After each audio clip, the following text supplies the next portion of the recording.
I really need to do a sequel to Far Cry. I mean, there are things that kind of went down pretty well from Far Cry 2. Don't worry, you'll get your spot eventually. Really, Pyro? I have to do your job for you again? I guess Petscop wasn't enough.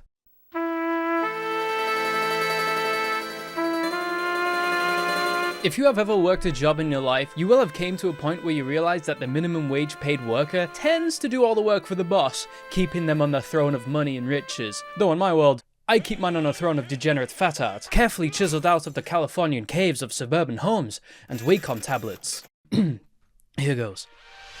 Have you ever wondered what it's like to be self-employed at a 0% tax rate, to climb to the corporate ladder of your declining mental state? What it's like to live in modern-day London, where pedestrians bear no spatial awareness, driving into you at any possible moment? Commandos!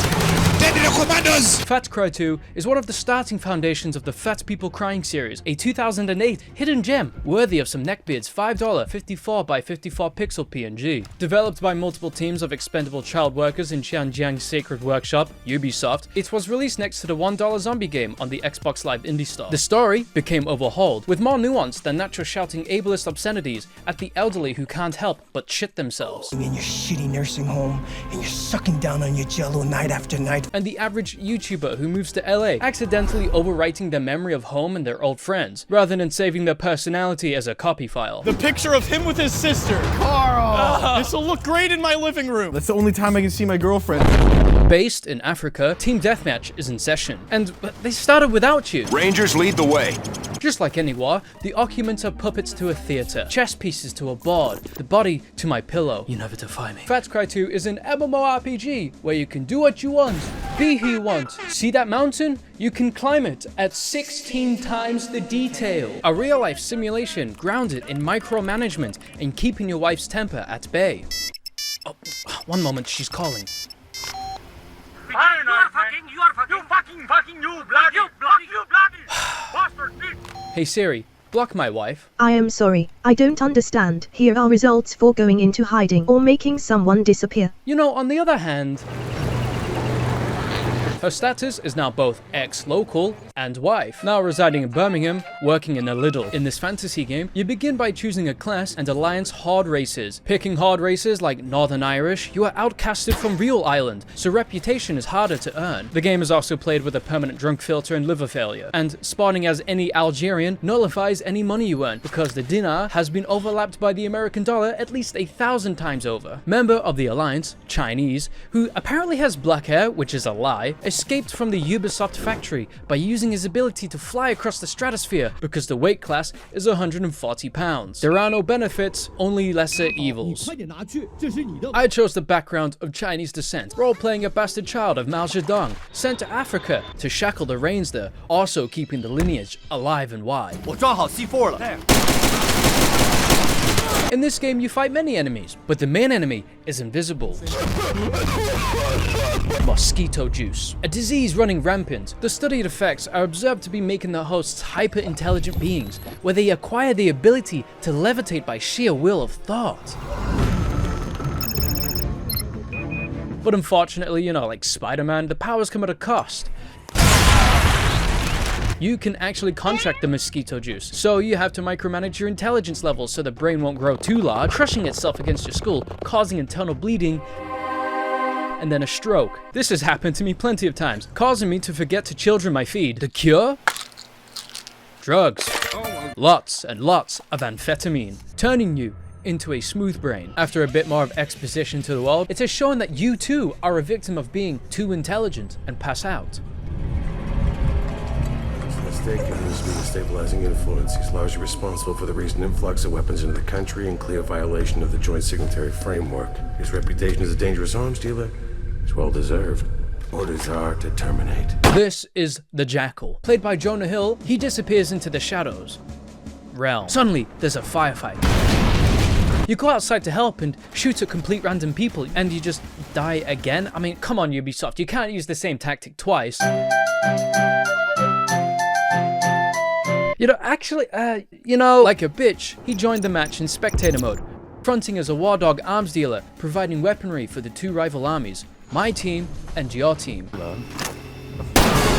Fat Cry 2 is kinda like the Blue People movie. Your team are foreigners bent on harnessing Africa's rare resource, low-paid workers. My team are natives trying to uphold the country's sovereignty of the Gamers Republic, and the anti-work subreddit, where video games are sourced from the back end of bootleg shops and are sold for the low price of the wife your parents got you for Christmas and 0.001 Ethereum. We are not the same. As a result of these rivalries, Fat Cry 2 includes a morality system. Do you uphold corrupt values, or ensure that the Christmas gifts keep being traded in for store credit? It's a renegade v renegade world, and my shepherd wants his video games. These days, it's all big choices and visceral combat. I miss those old games, where you had to remember to drink water, and it took 5 hours real time to fly somewhere. My team and your team's embassies are in a zero-tolerance, no PvP diplomatic zone. But of course, as server admin, plebeian rules do not apply to you. That is non-negotiable. Each one decorating their bases according to your playstyle in an attempt to entice you over, ever increasingly get more absurd the more you tell them no and to fuck off. A former developer of Ubisoft stated his inspiration. Those foot batters are misleading. I want my $20 back from that Thai massage. That employee still has not received his refund. I will pay you to kill yourself. On my current run, I chose to be a warlord on the rise, resulting in your team flying Hello Kitty banners with dark subliminal messaging of positivity and love. On my other run, I chose to be a crypto shill influencer. Your team's reaction? A cry to ban Bitcoin? My team wants to abolish the African shilling, throwing up banners of buy crypto here next to convenience store signs saying open 24/7. Time to see how my prized Lunar coin portfolio is doing.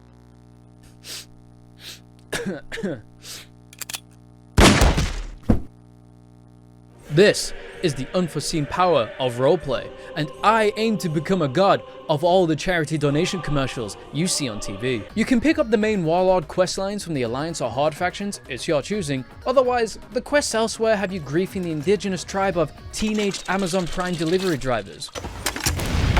Those indoctrinated mules are only assumed to be carrying an army of weapons. No, you cannot rob them, that would be too convenient and resourceful. You have to wastefully blow them up by any means possible. And don't actually try to be smart with it. The AI are killjoys. The weaponry in Fat Cry 2 are actually trying to keep in pace with my self-esteem, which combusts every time a conversation initiates. And like any gamer who's not experienced a conversation outside of a Fallout New Vegas text box, I seem to always have a meltdown at the worst possible time. But who needs weaponry when the drivers lock on more accurately than a guided missile? Remember the Jackal? He's the one supplying my insecurities, though he has some of his own. Throughout the Gulag, you find a handful of beached hard drives that you think you remember throwing out a year ago. The Jackal collects these and data mines all of your credentials, selling them to the tech market giant Microsoft Tech Support. These are invaluable, and I like to hoard them to discover your deepest secrets that you neglected. So the next time your phone rings with an unknown number, just ask yourself, did you in fact delete that furry Rule 34 folder? Otherwise, the Jackal uses about 5 megabytes out of 2 terabytes to record a 30-second MP3, leaving it in the middle of nowhere for anyone to find. We got lightning on the Ah, I see. He's the reason there's a chip drought in China, which is a big explanation to why they can't make GPUs. It's established Fat Cry 2 is set in the country of Africa. What state of Africa is not declared in mere fiction. Just like how Modern Warfare makes up Urzikstan, a fictional Arabic country, to play a safe hand in tandem of using the fictional country of Russia as an antagonist again for the 10th game in a row. Unoriginal, guys, really? But I have it figured out, as Fat Cry 2 is set in South Africa and has been under our coke-drunk noses the entire time. You can actually find diamonds scattered around, and with the trusty help of my default browser, Netscape Navigator, I went onto the National Archives, dusted off the old articles, and discovered that South Africa in the 1860s was found to house riches such as gold, lapis lazuli, villages, and double XP, but most importantly, that sweet teal rock, and quickly became home to the industrious British Dutch, and bad accents. You know the bush ratbur? Diamonds are also in Far Cry 2. If Far Cry 3 is like Skyrim but with guns, Far Cry 2 is like Britain but with guns. Now that we know this is in South Africa, where is my walking South African issued Oliphant MK1B tank? Weapons are so fragile and hard to come by in Africa. Surely there's an easier method of acquiring my self-esteem as a warlord. With warlordship, there's wealth. With wealth, you can buy self-esteem. Remember the computer? Diamonds can be used to purchase illegal goods on the Tor browser, ranging from smuggled arms to PS2 cheat code books, the harshest of contraband. What happened to untraceable Bitcoin, you ask? Just ask my hairline. Recession. Oh. Help me, I am dying of kidney failure. Please send me $. No problem, totally non-botted anonymous viewer. Just trade in a couple of those diamonds you inherited from that Nigerian prince you work for. Legitimate business. And you can buy yourself an organ cooler box of Build a Human. It's just like Legos. You're turning humans into glue. So let's go introduce ourselves to the locals. The locals of Africa are super friendly and helpful when it comes to traversing the wilderness, such as when surpassing the locals on the road, you wave to them and they return a wave back. A wave of 100mm bullets. Just passing through town? The road behind me is closed. You forgot to pay the toll. Admission price is your death. But also your vehicle, weapon, anything that could be pilfered from your decaying corpse before your worm food, really. Well, in Africa, walk like the Africans do and return the friendly gesture. And nothing is as gesturous as a steal on Airbnb, or in my case, a donation. Dive into these cozy nooks of your alligator pit to lay your head on the yellow pillow of death in order to utilize the new time travel mechanic, sleeping. I don't know about you, but my warlord likes to sleep like a princess. If you're feeling peckish, you're in for a treat. Africa is the womb and birthplace for the only living Michelin chefs alive, carefully handcrafting the finest cuisine like the British plate piss and shit takeaway. You can even play court mode with some of the inhabitants. This guy is Kabani Singh. Upon reviewing his Meet the OC Sona sheet, we discovered that he likes food, sleeping, and weed, but dislikes mental illness, social situations, and spiders. Grr. Further reviewing his Sona sheet, I misread his favorite food as dirt. To refrain from fail RP, I will claim that I am in fact an illiterate warlord. As a gamer, they are your buddies. As a warlord, they are your subordinates. You want a sandwich? Demand a sandwich. You want that RTX 3090 Ti? Demand that RTX 3090 Ti. Because if they are able to find a way to that mosquito nest known as your chest cavity under that vibrant beige color scheme to then bring you back to life, they can sure as shit get me a better PC gaming rig. Luckily, there's an option to wipe the slate if they double cross you and offer a 3080 instead.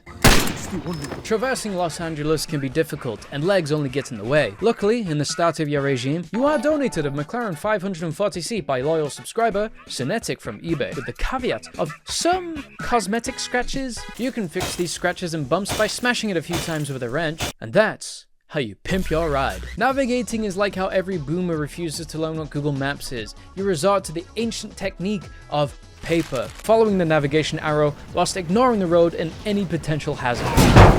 Wow, can they make these speed bumps any higher?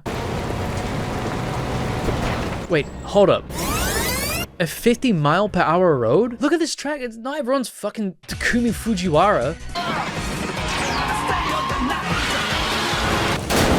Let alone these rusted and busted Ford Raptors aren't going to tail whip themselves onto a Trueno meat and jerk their initial D's off, are they? Driving in Far Cry 2 is fairly simple. Never drive on the path, break down every 5 feet, and repair your engine for what feels like an eternity. Only for a local to, in totally normal behavior upon seeing a gaijin, fully accelerates towards you at the lumbar end of your spine, strategically placing you in the hospital with a $10,000 bill. All vehicles in Africa belong to Lime. Upon driving one, they incessantly beep because you forgot to download the app and pay the $10 fare, so I create new emails every time to take advantage of that 48-hour trial. These cars are very handy to find those outposts we are asked to take out.